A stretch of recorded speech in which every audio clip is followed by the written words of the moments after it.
Well, hi there. Welcome to Real WW Talk. I'm Erin. I'm Candice.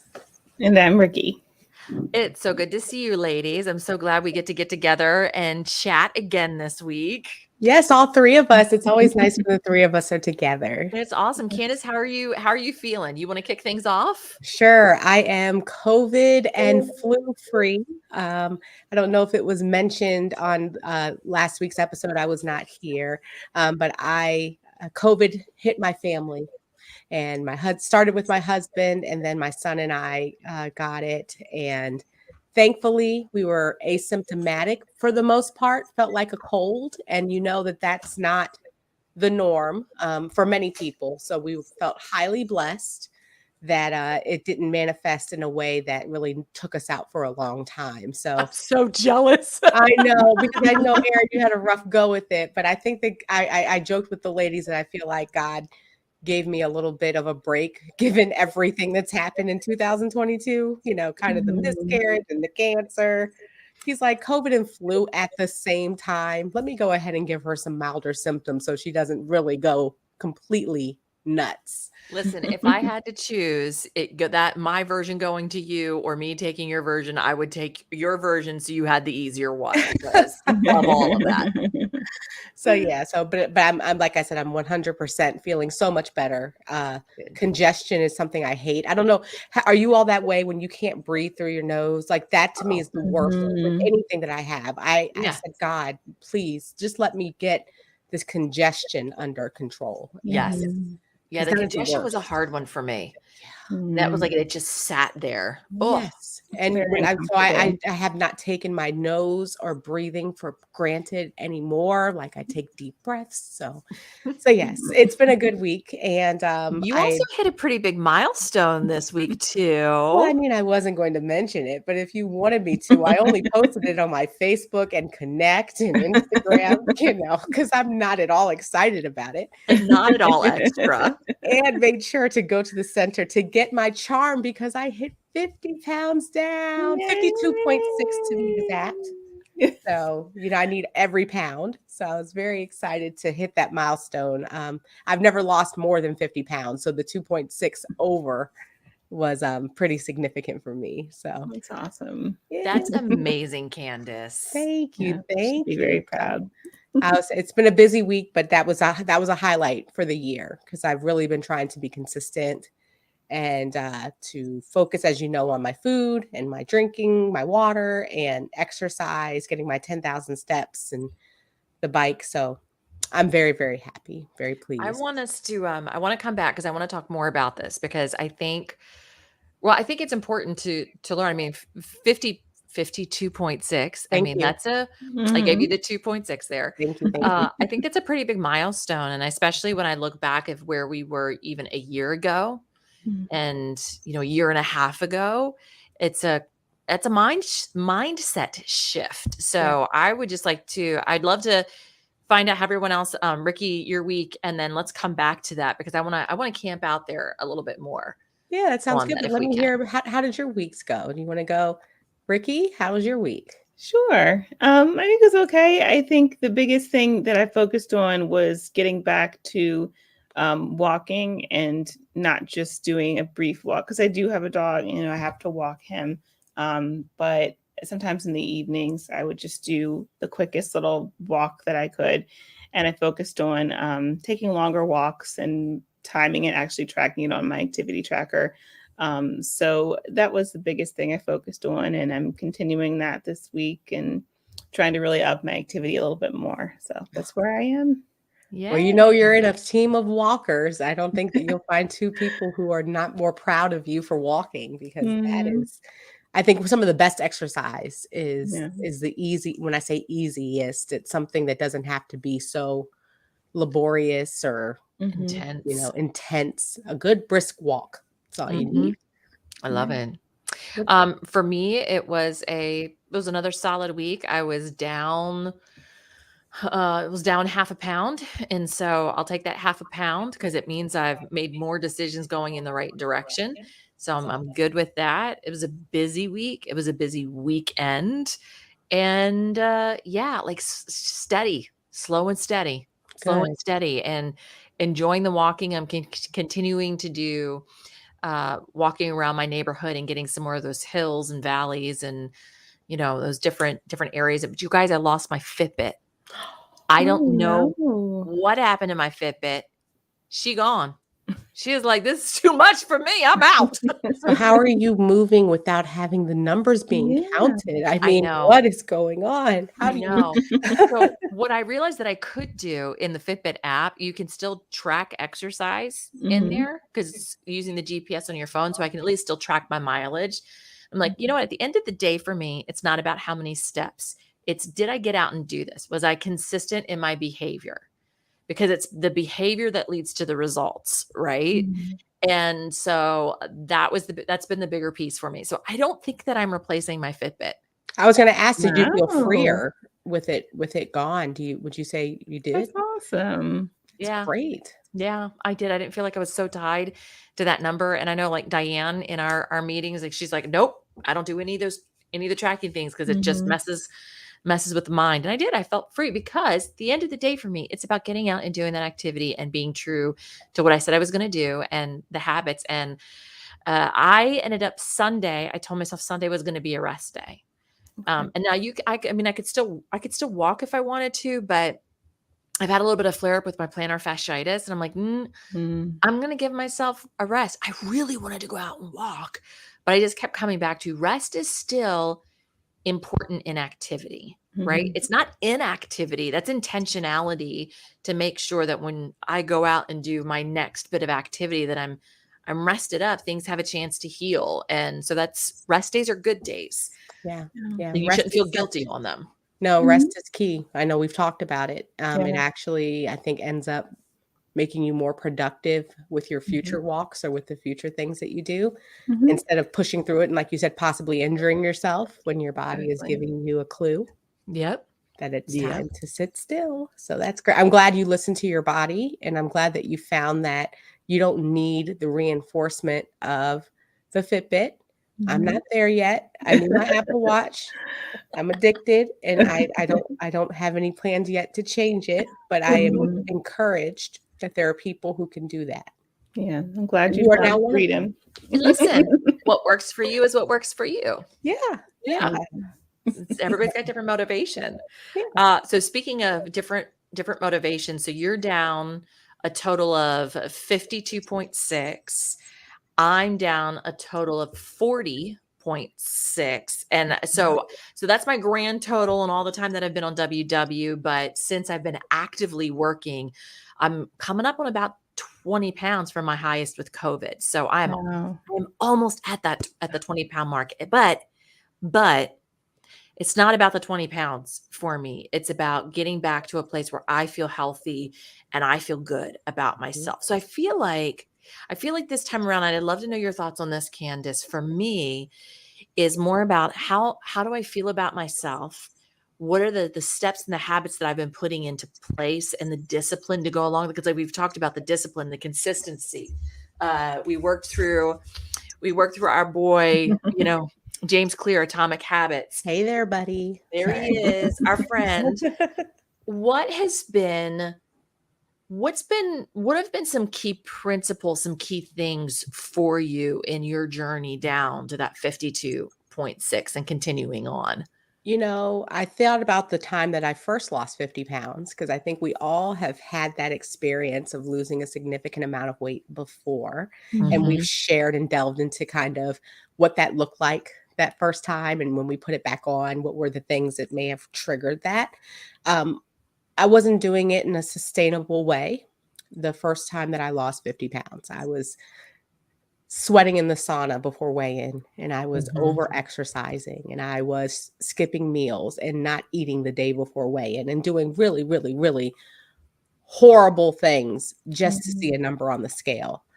This time around, as you all know, I'm on a health journey that is not just about a number on the scale. It's about long-term outcomes that I'm looking to reach and trying to have sustainable habits that keep me in my healthiest state so that when I finish with my cancer journey that I'm currently on, that I am putting myself in the best state to not only keep it away, but to thrive and, and to live my best life. Because um, one of the things that they talk about, and it's the most ironic thing when you hear from a nutritionist that they can assign you for cancer or for anything, is it's the principles of WW. You really need to be at a healthy weight. Once you get to the end of your journey, you need to make sure that you're eating fruits and vegetables and drinking water. And I said, what's different this time is that I want to make sure that I am practicing those habits, and those things have become are habits that I am doing and implementing all the time, so that I can keep the weight off, because I'm doing it in a way that is sustainable. And that's new for me, because I have always been so motivated by a number. It was always about getting to a certain number by any means necessary. And that can be dangerous. And making it a health focus now really has been a big game changer, because it really is so easy. I don't want to make it, I know that it's difficult to lose weight. Trust me. How long have we been here in talking about this? It's mentally tough to get yourself in the mindset. But when you make it about your health and truly having the motivation to keep yourself in the healthiest state, I don't know, it just works. And that's what I want to share. And that's something that when all of us were talking about what is it that we want to take away from the 50, when I'm thinking about the 50 pounds, because a lot of people are like, gosh, you just overnight, it's like you just changed your mind and it just came off. Yeah. My why got stronger. We talk about the why became immediate. I was like, if I'm going to go through chemo and I'm going to go through all of this other stuff, the least I can do is give my body the best shot to do well through a journey that's really going to be taxing for it. So it made me revisit my why. And, have you all thought recently, just curious for even you all, has your why changed recently and become stronger or not? I know that Erin, you were talking about how you don't really need with the walks, the steps to be counted. Is it because something shifted with your why? Or Ricky, even what caused you to say, I want to take a longer walk? You had some health challenges that you recently talked about. Was your why at all affected by hearing, the words from your doctor? And do you think that it's changed your journey at all? Yeah, for me, definitely. I mean, I'm not, even though I've been overweight for many, different parts of my life, I haven't had a lot of medical concerns because of it. Thank God. But going to the emergency room or having that feeling of, something's not right, I should probably get this checked out, was scary. And even though it's something that, has been healing and is doing better with my stomach and my esophagus, it still was scary and got me thinking more about what I put in my body and what I, am choosing to eat on a daily basis, and the activity part of it too. What can I do to make sure that I'm moving more and being consistent with that? So that was something that became more important to me when I had that, health concern. I would say for me that definitely my why changed, my why shifted. And I couldn't even say necessarily that I had a why before him. And I remember we did this thing many years ago, which I thought was a great exercise. And they gave us a piece of paper and we had to bring in some different magazines, and we put different magazines on tables throughout the space.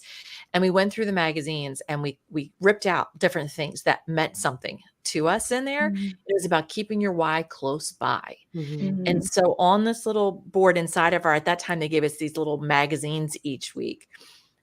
We pasted all of these different things. And I remember that I had pasted a pair of shoes. I pasted French fries. I posted some rings, and what's the other thing? I can't remember the other thing that I posted, but for me, keeping my why close by was I want to be able to do this journey and still enjoy French fries. I'm not cutting out foods that I love, right? I want it to be sustainable, like you're talking about. I wanted to be able to wear my rings. I wanted to be able to I want to be able to wear them and them not look like they're cutting off the circulation on my fingers. And I want to be an active person, and I wanted to be known as an active person. And I would say at that time, I mean, that was definitely the goal that I was working towards, and I achieved that. And then something slid, and then COVID came along. And the next thing I know, I'm back into my old patterns again of where stress overwhelms me. I use food to solve an emotional problem, and I am back in the boat. My why has gone goodbye, and I don't even know what my purpose is. Like, I'm literally at that space of I don't even know who I am. I don't know what I'm doing, and I don't even know why I am. And I would say the past year and a half has been the journey of discovering who I am and starting to live out of that purpose. And then when it comes to my why, I realized that I had been also making my why about other people and not about myself. And the only person who can change me is me. And I need to show up for myself, because no one else is going to show up for me in the way that I can show up for myself. And so I became my why. And I realized that I needed to have some tough love with myself. I needed to have some stern no's, and I needed to have some stern boundaries put into place, that I needed to teach myself to respect myself, because what you allow is what will continue. If you don't respect yourself, no one else will respect you either, right? You teach people how to treat you. And I realized that I was teaching people how to use me. And that wasn't good. That wasn't good for me at all. So I would say over the past year and a half, because August last year is when I started walking. Every day I shut the laptop at 4 p.m. and I go for my walk. And it had nothing to do with exercise. It had nothing to do with anything other than I need to create a new habit. I need to step away from work, and I need for my mental health to go do this. And that's where it started. And so I'm now a year later, I'm walking in ways that I couldn't have walked a year ago. And that's okay, because I had to start someplace.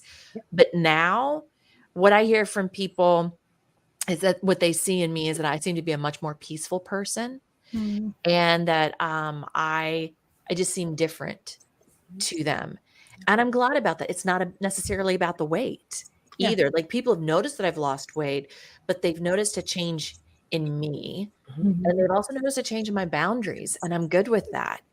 And I'm, like I've been saying, you've heard me say over and over again too, that with food, if hunger isn't the problem, food isn't the solution.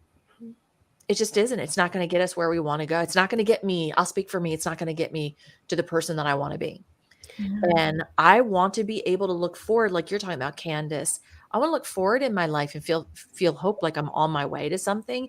And I don't want to carry this stuff with me anymore. And I don't have to carry it with me anymore. Yeah. And I think a part of respecting yourself, and what you're talking about, that was a big piece, I would say, for me as well.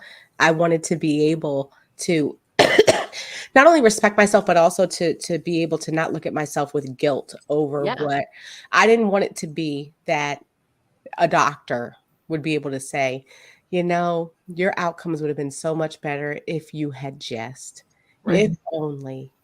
If I wish you had just taken it a little bit more seriously, not because I was the people pleaser in me. Obviously, I like to see doctors smile, because they haven't been doing a lot of that, recently. But now they have been, because a lot of the things that I have been doing and the ways that I have been making changes are things that not only are they proud of, but I'm proud of me. Yeah. Like, I'm respecting myself, because I am saying no sometimes to things. I still want the French fries. I still want the sweets. I am still the same Candice who loves cupcakes, and made the Instagram that's called Candy Loves Cupcakes, and took it down because I said, this is me telling on myself to everybody.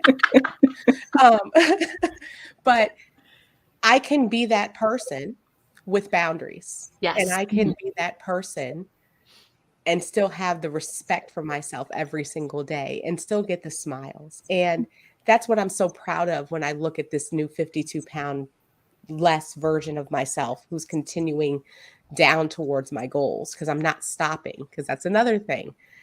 In the past, I got complacent once I had been down a lot of weight. Like, oh, okay, well, I'm kind of feeling myself. People are saying that my face looks smaller. I'm feeling really good. No, I'm not at goal yet. And the goal is important because there's an outcome that I need for different things that I'm doing. Like I'm getting ready to go into surgery. I need to be at a lower weight than I am right now. Okay. Mm-hmm. So this is not where I stop. But again, that's me respecting myself and me understanding that it is okay for me I give myself permission to be healthy and to do healthy things and to change the narrative about who I am. Because for so long, my narrative has been overweight Candice, who's always struggling, always starting the new meetings, always ready to start day one. I've never made it past that. And I am now interested and curious. I've gotten curious about what is to come that I have not yet experienced because I've seen this part of the journey before. Mm-hmm.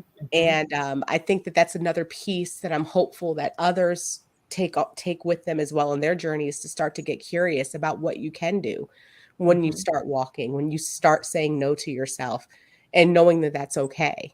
When you start embracing the program the way that it's written and not your version of it. Yeah. Because it doesn't really need you to tweak it. And sometimes, I think there's two ways we can interpret saying no to ourselves, right? Because sometimes if we say no, it feels restrictive. And sometimes, honestly, so I think about my niece and my nephew. I need to be restrictive with them and say, no, you can't do this because this is not good for you, right? And there are times that we have to say that. But as adults with the ability to think and process, it's also helping us reframe that we're saying yes to what we want, Correct. of who we want to be. We can rewrite the story for ourselves. There is no saying that right now at this point in time, we have to continue to be this person that we were in the past. Who is it that we want to be moving forward? And literally today, done. Old is gone. New is here. Let's walk in it. Let's move. I love that idea of Candice of curiosity because I think so much we lean on comfort and I think that keeps us back because we're like, well, I know what I known is so much more comfortable than the unknown. But instead of thinking of it as the unknown, it should be a curiosity of what can I do instead of what might happen if, I lose the weight and, there's still something that's hard or whatever fears that might come with that. I love the idea of framing it as a curiosity of what, the positive things that are going to come because of that. Yeah. And I think it's a choice, like what you're talking about is the choice to view it again, positively. And even for those who because sometimes I'm motivated by a negative thought. I admit it, like to say I'm motivated because I don't want it to be like I told you that the doctor says, if only you had done this, or what could happen if I don't do this. That was the thing that got me off my butt was what will happen if I stay the same?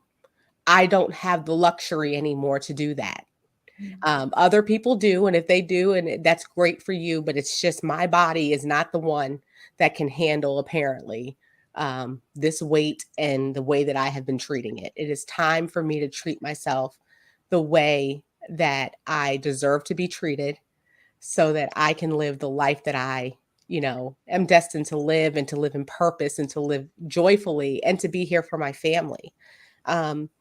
Because that's a scary thought when you are faced with a health challenge that is as big as cancer, the fear that could be taken away from you or that's threatened is something that you have to, it's just not a mental battle, but it's something that really does make you kind of dig deep and say, I know I've had excuses before. I know the fear is there. We've talked about it for years. We've overanalyzed it, but now it doesn't really matter what we're talking about. It's time for action. It's time to just go on the walk because you and I, all three of us, we can talk till we're blue in the face, but nothing's going to change until it changes. Aaron, you had to get out and lace up those shoes and start walking, talking about it, praying about it, hoping and that the Lord would, intercede. No, it was actually getting up and doing it. Yep. I had to start eating vegetables, zucchini and tomatoes and all of the lovely vegetables that I would turn my nose up at. I made it a part of my diet and will have to continue to. And some I still don't like. I still have tried some and I'm like, I don't know. Maybe that won't be a part of my journey forever. But more often than not, I'm going to eat the veggie. I'm going to have the smoothie. I'm going to go for the walk because I'm an adult. And sometimes you do things because, like you said, it's the thing that you do. It's just what you do. I think we make it too difficult too. Like there's really no eat food, not too much, mostly plants. Somebody said that. Do you remember that? Yes. They're like, how do you lose weight? It was like, eat food, not too much, mostly plants. We trap ourselves in inaction. Yeah. Because we've spent so much time thinking about it that we feel like we've done something, but we haven't. We've just kind of, if you'll permit me for a second, because we're women of faith. So I'm going to go on a faith bend, but I promise you it's going to apply to what we're talking about. Oh, I love your faith bends. Let's do it. You ready? You ready for this? So in the Bible, it's one of my favorite verses because a lot of people will stop at this verse, but they don't continue beyond it. And it's in the book of Exodus. And you probably know the story because you've watched the 10 Commandments when it's been on TV and Charlton Heston and all of that jazz.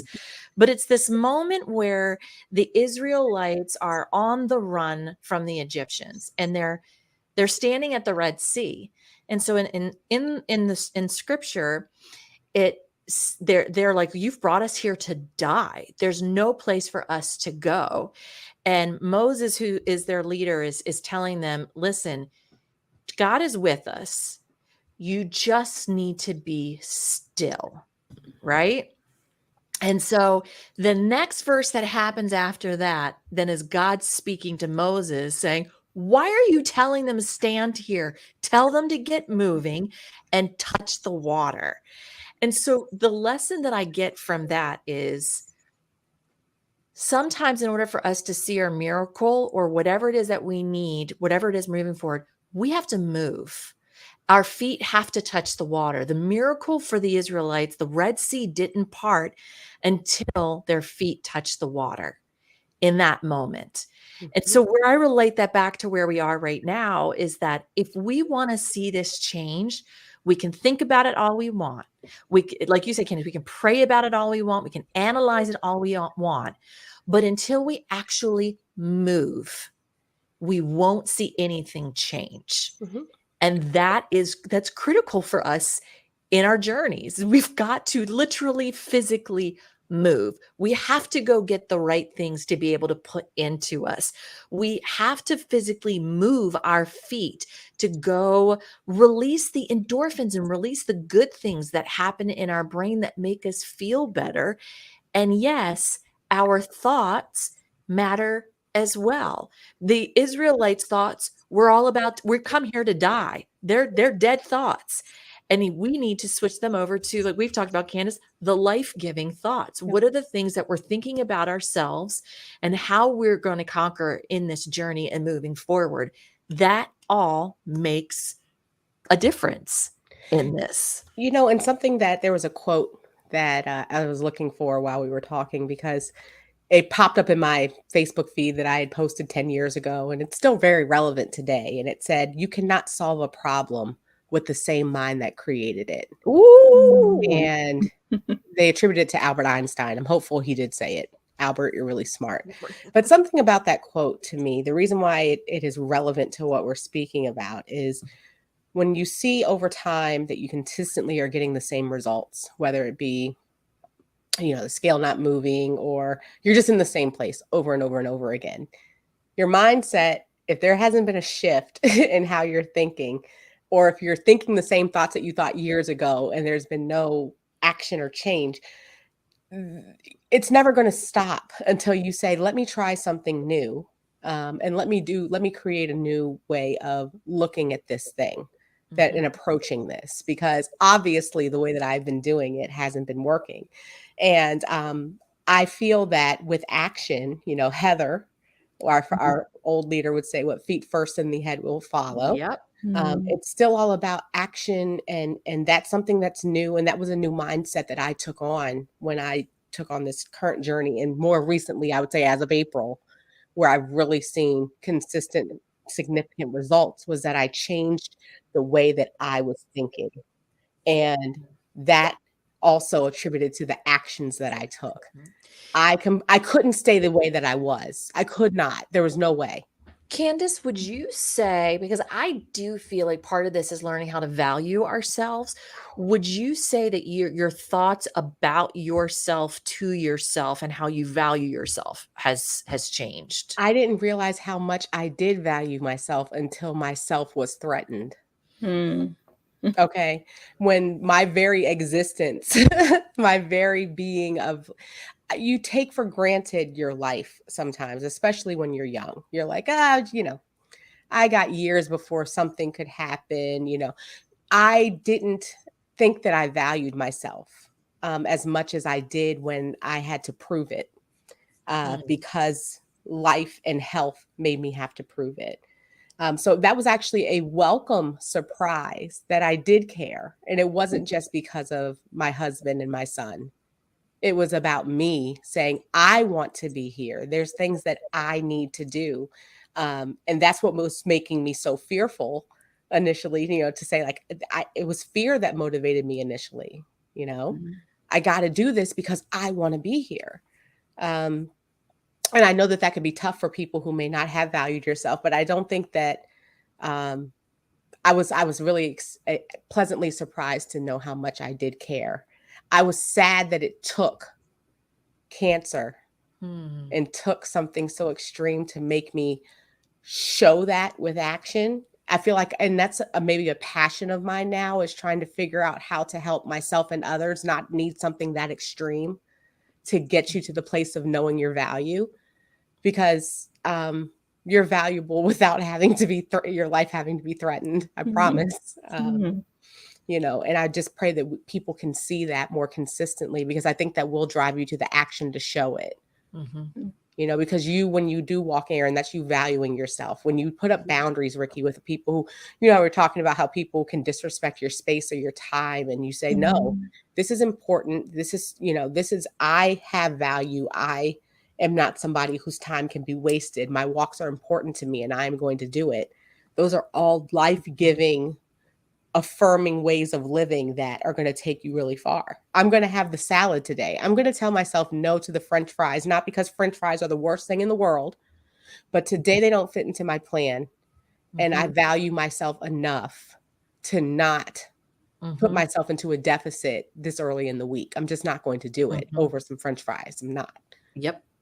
That becomes, and then you feel very empowered, and it builds on itself. And then when the scale starts to cooperate, oh my goodness, it's like a ball that starts to go down, and it gets bigger and bigger and bigger. Do you notice though that, it's exciting to see that the scale is going down, right? But do you notice that it actually doesn't matter as much as it felt like it did before? Because I'm never going to stop. And I think because there's never going to be an end.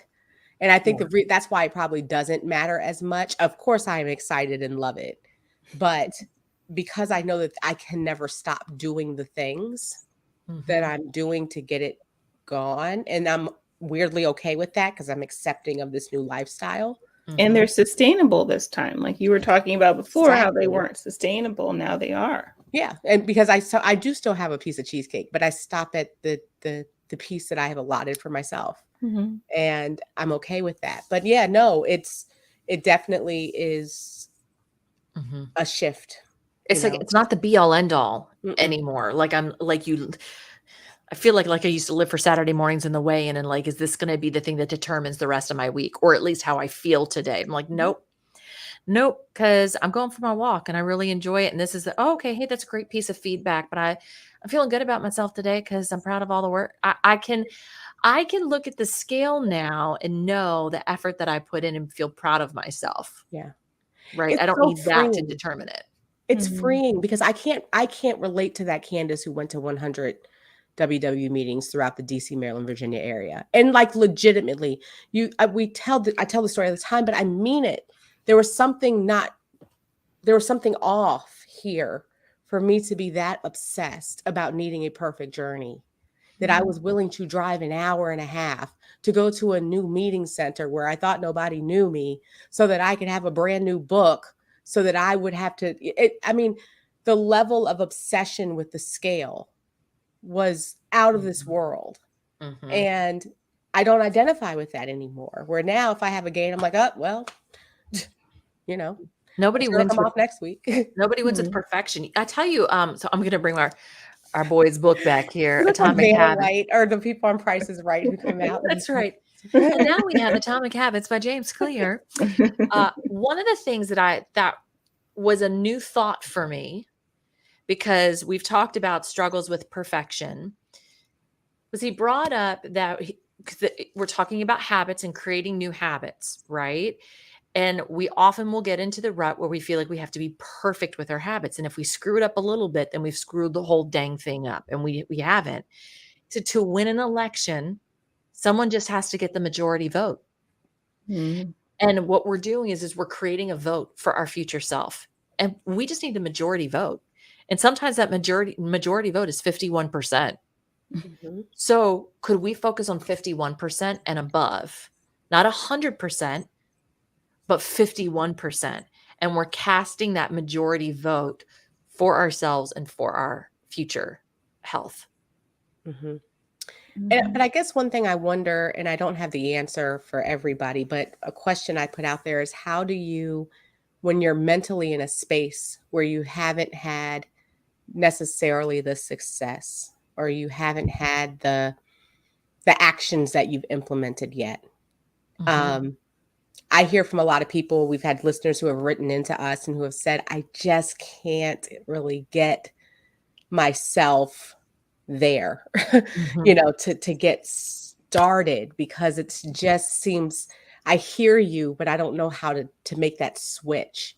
Yeah. And I know it sounds as easy as just do it, but I don't know. I would say for me, because I identify with that. I 100% identify with it.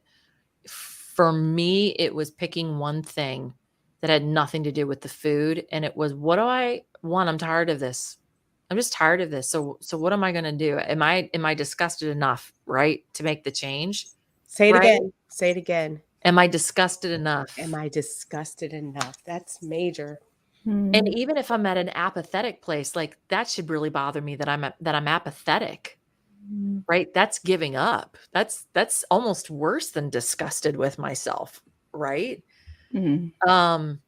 It was finding the one thing, and it was walking. Has nothing to do with food. Has nothing, and it didn't have anything to do with exercise. It was just, I'm going to go walk and take it from there. And then the other piece was, I gave myself 2 weeks or 4 weeks. I think I gave myself 4 weeks, because that's a month. I was like, can we just do this for a month, Erin? Do you think you can actually pull that out of a hat? Honestly, like, do you like you should be able to do this? There are people who have done far worse, far harder things. Do you think you can actually just do this consistently for 4 weeks? And I found by the time I got to the first week was hard. That first week was hard, because I was like, man, I feel my lungs. Man, I feel my legs. But I'm like, well, this is what happens. This is how it starts. You have to start someplace, and starting is uncomfortable. Yeah. So let's push through to week 2. And by the time I got to week 4, I was like, oh, I kind of liking this. And it became, that's when it started to become the pattern. I didn't start working on food. I didn't start working on food for a couple months after that. What was August? So maybe around October-ish is when I started making some of the food changes.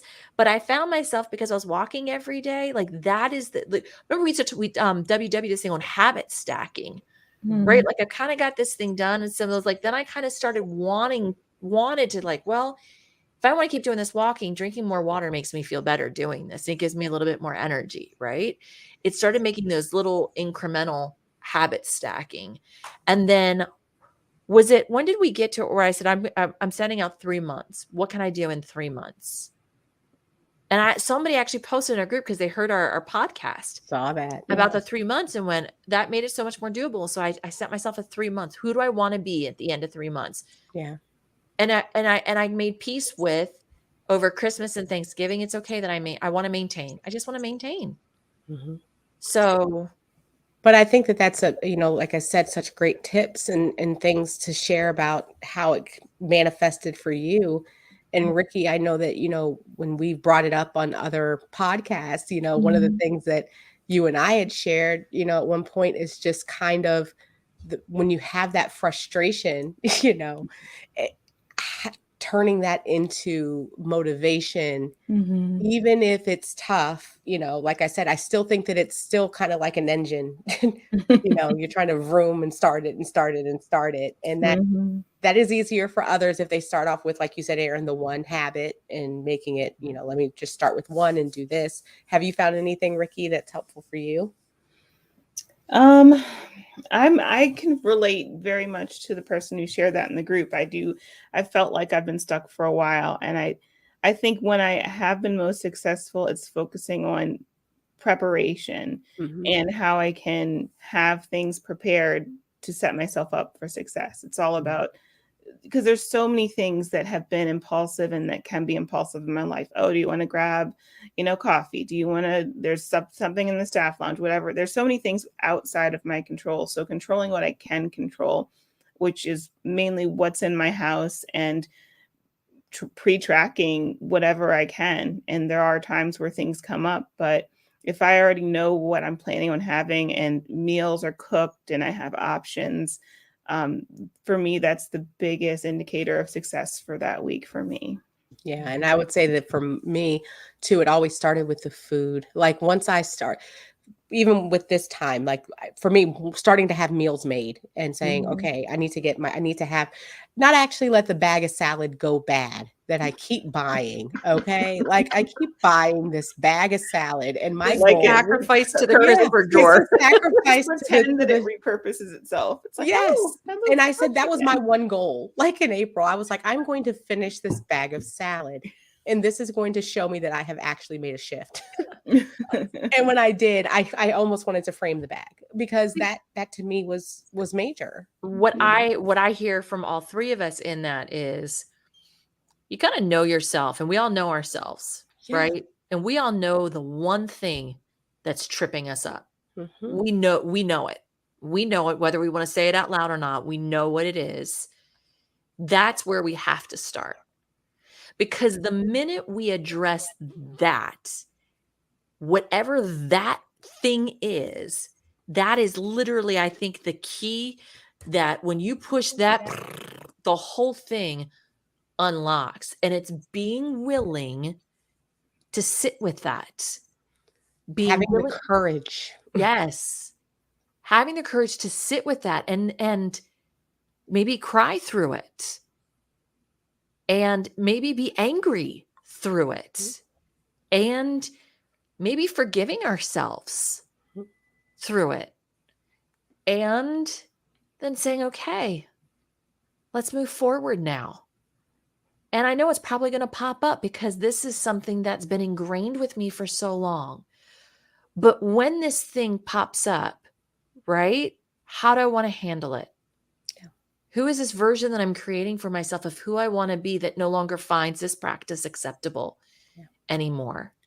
And you're allowed to do that. Yes. And I think we all individually have our own things. We have our own motivations. But if we would just sit with that and address that, that's the key to everything. It has everything to do with our weight and nothing to do with our weight. 100%. We've grown up thinking that our weight is the problem. Our weight is not the problem. It's the weight that we carry around inside our heads that is the problem that leads to the physical weight, in my opinion. Dr. Aaron speaking here. I've got my degree on the internet. I had a lot of baggage. Called the School of Hard Knocks. It's the school of life. Okay. Yes. Well, I think this is a great chat, and very relevant, very on time. And my takeaway, as I continue to say, is having the courage to be the version, an authentic version of yourself that is different than what it has been. And that's, like you said, it's okay. You don't have to beat yourself up over it. You just, you make a decision and you make a change.